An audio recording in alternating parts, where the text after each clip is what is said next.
Welcome back everyone. एक बार फिर से स्वागत है आप सभी का नॉलेज निधि प्लस में। आज हम पढ़ेंगे शिक्षण सहायक सामग्री यानी टीचिंग एड्स पढ़ेंगे। आज हम टीचिंग एड्स, इसे हम बोल सकते हैं टीएलएम,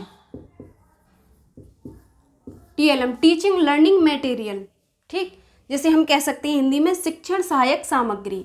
तो शिक्षक जब पढ़ाता है तो जिन सामग्रियों का प्रयोग करता है उसे ही हम क्या कहते हैं, टीएलएम बोलते हैं। जैसे क्या होता है, टीचिंग एड्स क्या होते हैं, जब शिक्षक कक्षा में अध्यापन कार्य करता है तो वह बच्चों को अवधारणा यानी कॉन्सेप्ट क्लियर करने के लिए, कॉन्सेप्ट समझाने के लिए विभिन्न प्रकार की सामग्रियों का क्या करता है, प्रयोग करता है।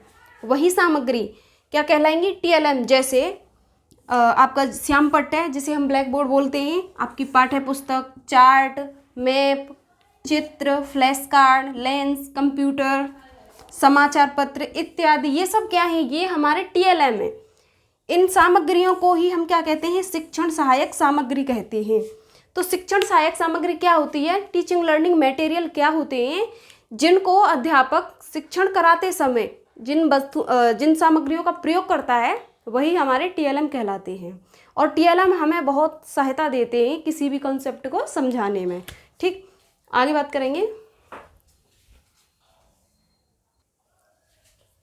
अब हम बात करेंगे शिक्षण सहायक सामग्री के उद्देश्य की, या फिर इसका महत्व क्या हो सकता है, यानी टीएलएम का क्या महत्व है, क्या लाभ ले सकते हैं हम टीएलएम से। लाभ की बात करेंगे, उद्देश्य की बात करेंगे। ठीक, तो पहला है, जैसे शिक्षण के लिए पाठ को समझाने में सबसे बड़ी सहायता तो यही है कि हम जो पाठ पढ़ा रहे हैं, जो कॉन्सेप्ट पढ़ा रहे हैं वो क्लियर हो जाता है, तो इससे समझाने में सहायता मिलती है। दूसरा लाभ क्या है, छात्र पाठ में रुचि लेते हैं, तो बच्चों को प्रैक्टिकल करके दिखाते हैं तो बच्चे रुचि लेते हैं, आनंद लेते हैं। ऐसे ही छात्रों की सीखने की गति बढ़ जाती है, ये भी इसका टीएलएम का एक लाभ है। छात्र अधिक क्रियाशील होते हैं इसमें, ठीक है, तो बच्चे एक्टिव रहते हैं। जब हम कुछ समझा रहे होते हैं, हम कहें जैसे बच्चों ये क्या है, ये पेन है, अगर हमने इसका हाफ कर दिया तो बताइए ये कितना है, तो बच्चे क्या है, ध्यान से सुनते हैं, देखते हैं, तो एक्टिव रहते हैं, बच्चे क्रियाशील रहते हैं। ठीक, ऐसे ही अगला है छात्रों की सहभागिता, तो छात्रों की सहभागिता बढ़ जाती है। हम बच्चों से जब बात करते हैं तो बच्चे अपने अपने विचार व्यक्त करते हैं। कोई कहेगा कि ये ऐसे होगा, इतना होगा, तो सारे बच्चे ध्यान से देखते हैं और अपने अपने तर्क करते हैं। तो इस तरीके से क्या होता है, बच्चों की सहभागिता बढ़ जाती है। अगला है तीव्र व निम्न, जिन बच्चों की किसी बच्चे की बुद्धि तीव्र होती है, कुछ प्रतिभाशाली बच्चे होते हैं, कुछ मंद बुद्धि बच्चे होते हैं जिनकी बुद्धि निम्न होती है, तो क्या है, इन बच्चों के लिए यानी इन छात्रों के लिए अलग अलग शिक्षण सामग्री यानी अलग अलग टीएलएम होते हैं, तो इनका प्रयोग किया जाता है। अलग अलग बुद्धि वाले बच्चों के लिए अलग अलग टीएलएम का प्रयोग करते हैं, ताकि बच्चों के यानी इनके सीखने के स्तर में कुछ सुधार हो सके। जटिल, अगला है हमारा जो जटिल या कठिन विषय होते हैं, इन विषयों को आसानी से हम टीएलएम के माध्यम से आसानी से बच्चों को समझा सकते हैं। बालक का ध्यान केंद्रित करने के लिए टीएलएम हमें सहायता देते हैं, यानी बच्चों का ध्यान आकर्षित करेंगे अपनी ओर। तो बच्चों को, जैसे हमें बच्चों को एडिशन सिखाना है, जोड़ घटाव जो भी सिखाने हैं, तो हम क्या करेंगे, बच्चों को अबेकस दिखाएंगे, तो बच्चे क्या करेंगे, सभी ध्यान से देखेंगे कि कैसे जोड़ा जा रहा है, कैसे अबेकस का कैसे प्रयोग करते हैं। तो इससे क्या होता है, बच्चों का ध्यान केंद्रित भी कर सकते हैं। तो ये हैं टीएलएम के कुछ लाभ, कुछ इनको महत्व कह सकते हैं, इनको लाभ में रख सकते हैं। और आप इनका जो टीएलएम का उद्देश्य क्या होता है, किस उद्देश्य से हम टीएलएम का प्रयोग करते हैं, तो ये टॉपिक वहाँ भी सही बैठते हैं। अब हम बात करेंगे टाइप्स ऑफ टीएलएम की। अब बात करेंगे हम शिक्षण सहायक सामग्री के प्रकार की, यानी टाइप्स ऑफ टीएलएम। तो ये कितने होते हैं, इसके प्रकार होते हैं 3, जिसमें हमारा होता है, पहला होता है हमारा दृश्य, दूसरा होता है दृश्य सामग्री, और श्रव्य हो जाता है आपका,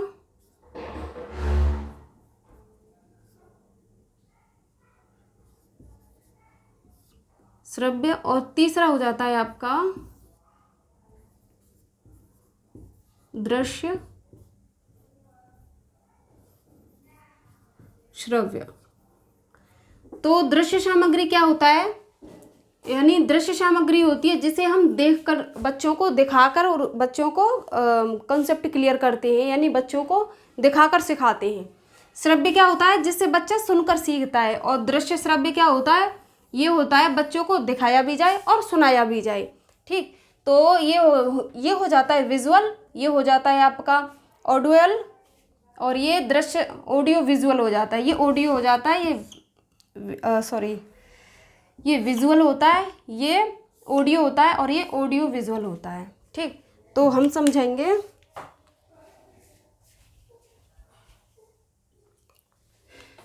पहले हम बात करेंगे दृश्य सामग्री की, जिसे हम बोलते हैं विजुअल एड्स। वे उपकरण जिन्हें छात्र देखकर, ठीक है, देखकर सीखते हैं, उन्हें दृश्य साधन कहते हैं।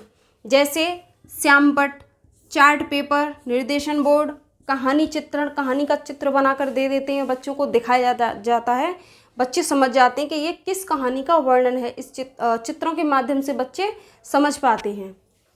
सूचना पट, सूचना लिखी होती है, बच्चे देखकर या जो भी स्टाफ वगैरह है देखकर पढ़कर समझ जाते हैं कि यहाँ पर सूचित करने के लिए ये पट्ट लगा हुआ है। नमूने या मॉडल, मानचित्र, मैप्स वगैरह मैप्स वगैरह होते हैं। फ्लैन बोर्ड, संग्रहालय, वास्तविक पदार्थ, यानी कुछ वास्तविक पदार्थ होते हैं जिनको उठाकर हम बच्चों को दिखाते हैं। जैसे हमें सल्फर का प्रयोग बताना हो, सल्फर की अवस्था बतानी हो, तो हम सल्फर दिखा सकते हैं। तो सल्फर है क्या, वास्तविक पदार्थ है। ऐसे ही दूसरा टाइप है हमारा श्रव्य सामग्री, यानी ऑडियो एड्स, जिसे हम सुन सकते हैं। तो सुनने वाले उपकरण क्या है, वे उपकरण जिन्हें छात्र क्या कर सकते हैं, सुन सकते हैं, वे कहलाते हैं श्रव्य साधन। ठीक, जैसे उदाहरण के तौर पर जैसे tape recorder, radio, gramophone, recording वगैरह, इनको क्या कर सकते हैं, हम बच्चों को सुना सकते हैं। तो ये सुनने की जो सामग्री है या सुनने का साधन है, ये होते हैं हमारे श्रव्य सामग्री। ठीक है, ऑडियो एड्स।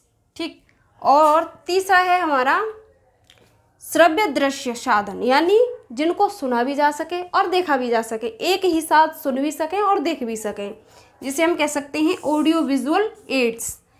तो ऐसे उपकरण जिन्हें छात्र क्या कर सकते हैं, देख और सुन सकते हैं, वे दृश्य श्रव्य साधन कहलाते हैं। जैसे टेलीविज़न, तो टेलीविज़न को क्या है, हम उस टेलीविज़न की हम आवाज़ भी सुन सकते हैं और हम उसमें चलचित्र मतलब उसमें चित्र देख सकते हैं। तो टेलीविज़न हो जाएगा आपका, मोबाइल हो जाएगा, कंप्यूटर हो जाएगा, लैपटॉप, सिनेमा, प्रोजेक्टर, नाटक इत्यादि, ये सब किस में जाएंगे, ये जाएंगे आपके श्रव्य दृश्य सामग्री में। तो शिक्षण सहायक सामग्री के 3 प्रकार होते हैं, जिनमें हमारा दृश्य साधन होता है, श्रव्य साधन होता है और दृश्य श्रव्य साधन होता है। तो ये होती है हमारी टीएलएम के टाइप्स। टीएलएम का महत्व जाना हमने, तो फिर ये जो टीएलएम टॉपिक है, इससे 1-2 प्रश्न बन सकते हैं, इसलिए इसको भी जानना ज़रूरी था। तो फिर चलिए मिलते हैं अगले वीडियो में, जब तक के लिए नमस्कार।